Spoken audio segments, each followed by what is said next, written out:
Hello, my name is Chef Marcus Burek. Thanks for joining us today.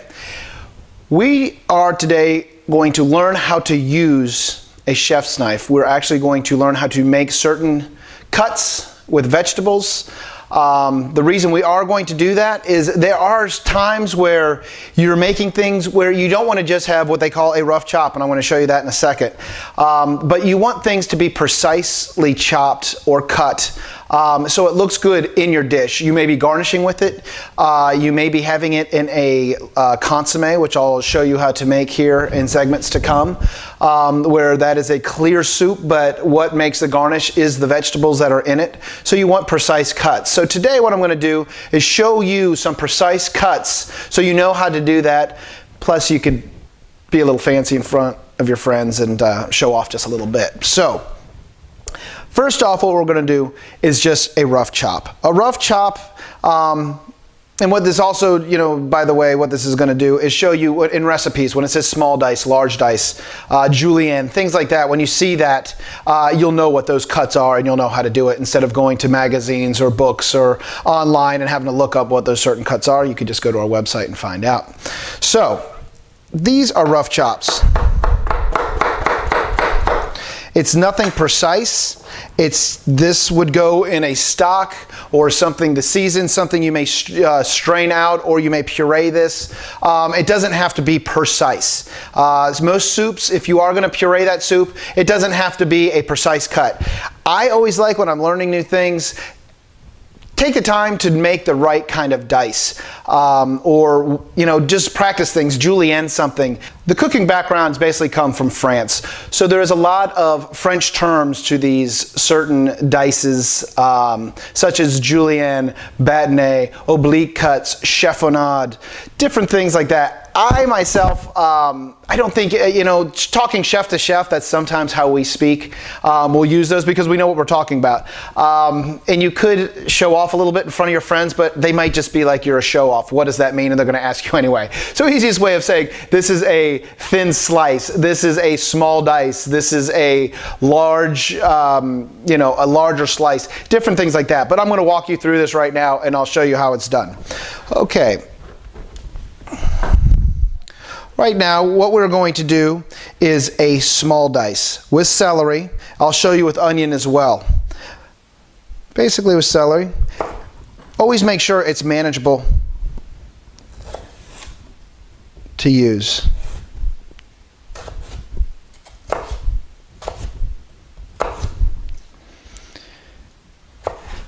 Now, what you want to make sure is you have your celery cut into sticks. You need to look at these sticks now and make sure, are they all uniform? Are they all going to make a uniform cut? This one's a little large, so I want to cut this in half. And I just want to make sure through all this that they're all the same size. These are all the same size. So in the other segment, I was showing you ways to practice your knife technique, maybe putting in a flour, going across. This is where this will come in. You want to take your celery, line it up perfectly, and then make your precise cuts. You could use the rolling technique, which is in the other segment.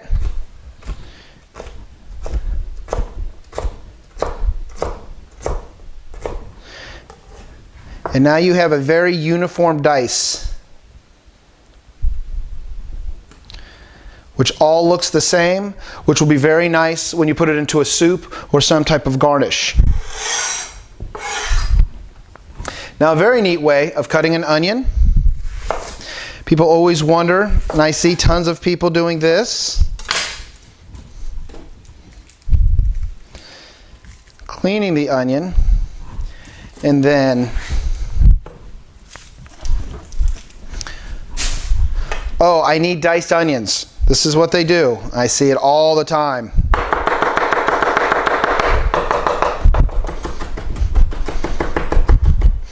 And you're not going to get a uniform dice no matter how you're going to have a mince before you have a nice dice. As you can see here, there's all different sized onions to that. That is not a nice chop, okay? So what we're going to do is I will show you. If you have your onion, I'll take another half. What you're going to do is just take out this outer layer, discard that or put it in your compost, especially if you're doing your own gardening, which is a great idea. And then I've taken off both sides of this, and then what I want to do is I'm just going to make small slices in here.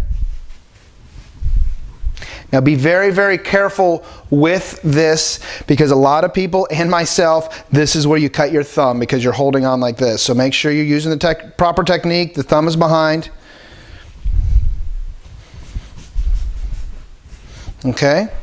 Then what you're going to do is just come across. Make sure these lines are the same width apart. Make sure these lines are the same width apart. Then all you're going to do is come across. And there you have it. You have a perfect dice on all that. Now it's all uniform and a perfect garnish. So those are dice. That on the last would be a medium dice. Then if you wanted a small dice on an onion, what you would do, what I like to do sometimes is put it up like this. It's a little bit easier to manage.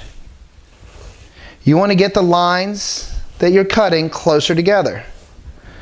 You're going to put that down.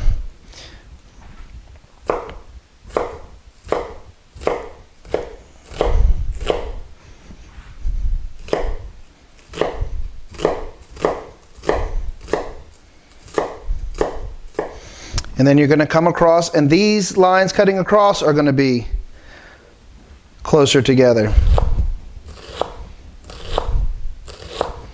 Now you have a very fine dice, but uniform.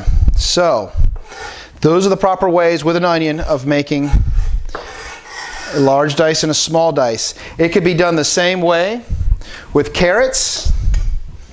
This could be done with potatoes, anything of a harder vegetable. What I like to do, just take off a little sliver for safety reasons, place that down sideways. Now you have a stable surface to work with. Now I'm going to make a small dice out of these carrots. I want the exact same. Coming across, I hold the last piece like that so it doesn't slip either way.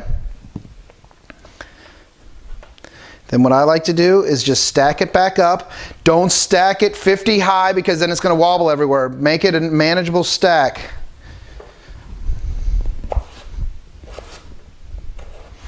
You're going to come across the other direction. Put those all together, and then the other direction.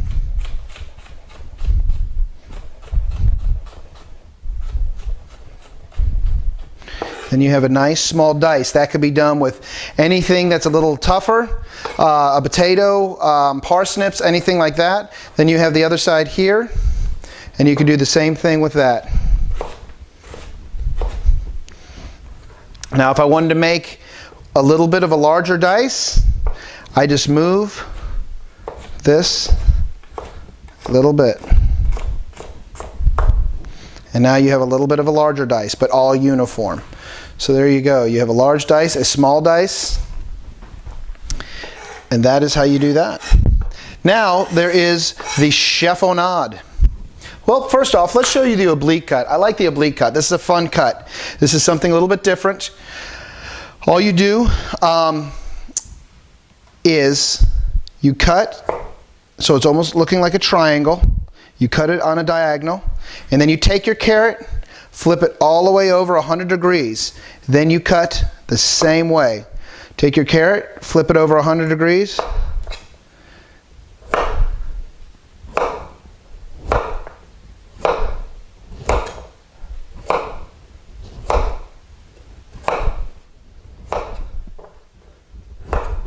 And that is an oblique cut. So it's a fun cut. It has a different style. Really good to make these. Blanch them a little bit. Do a honey glazed carrot, a little bit of honey, butter. Toss your carrots in there, a little salt and pepper. Your guests will love them. Then we have the chiffonade. I use that word a lot because I think it sounds pretty cool. Chiffonade. So chiffonade is either a leafy vegetable or herbs.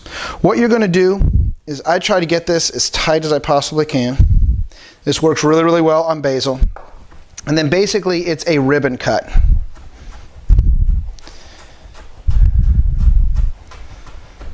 So what you're looking for is these ribbons, and that is a chiffonade. Then you have your chopped parsley. When something in your recipe calls for a chopped parsley, that would be a rough chop parsley. This would be a fine chop parsley. And you know as well as I do, make sure you always wash your herbs and vegetables and everything that you're cutting first, so it's not all over your cutting board. But you just want to push everything together, scrape it off your knife. Make sure you scrape it off your knife. A lot of people forget that that stuff is stuck to your knife, and a lot of the big pieces stick up there.